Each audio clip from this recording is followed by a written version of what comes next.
In the long and storied history of the papacy, few figures have had as profound and enduring an impact on the modern Church as Pope Leo XIII.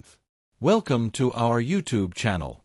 If you're just joining us, please subscribe and don't forget to turn on notifications bell for more videos. Elected in 1878, Leo XIII served as pontiff until his death in 1903, becoming the oldest pope at the time and one of the most intellectually influential leaders of the Catholic Church.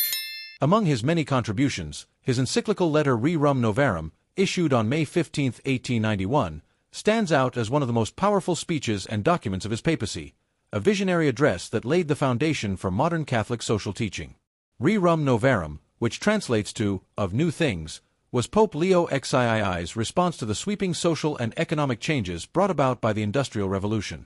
In the late 19th century, the world was witnessing massive shifts in labor, capital, and societal structures.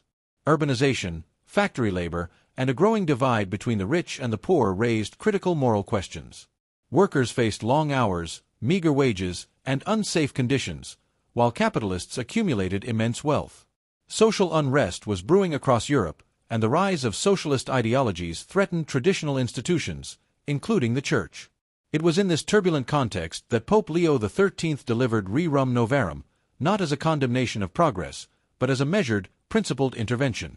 The speech was not delivered orally in the traditional sense, but was published and disseminated widely, effectively serving as an address to Catholics and political leaders worldwide. In the encyclical, Leo XIII strongly affirmed the rights and dignity of workers. He condemned both the unchecked greed of industrial capitalism and the radical redistribution proposed by socialism. Instead, he advocated for a balanced vision rooted in natural law, Christian ethics, and human dignity. One of the central tenets of Rerum Novarum was the defense of private property. Leo XIII argued that owning property was a natural right, essential for the stability of the family and the development of individuals. However, Pope Leo did not endorse laissez-faire capitalism. He stressed the importance of justice in economic relationships, asserting that workers must be paid a living wage, enough to support a family, live in dignity, and provide for the future. This was a radical notion at the time, pushing back against both exploitative employers and revolutionary ideologies. "It is neither just nor human so to grind men down with excessive labor as to stupefy their minds and wear out their bodies," he wrote. Equally important was his support for the rights of workers to form associations and unions, a highly controversial stance during an era when labor organizing was often suppressed. Pope Leo XIII recognized that workers needed a collective voice to negotiate fair conditions and protect their interests. This support for unionization marked a turning point in church policy, one that would influence Catholic social doctrine for decades to come. Beyond labor issues, Rerum Novarum also addressed the broader responsibilities of the state.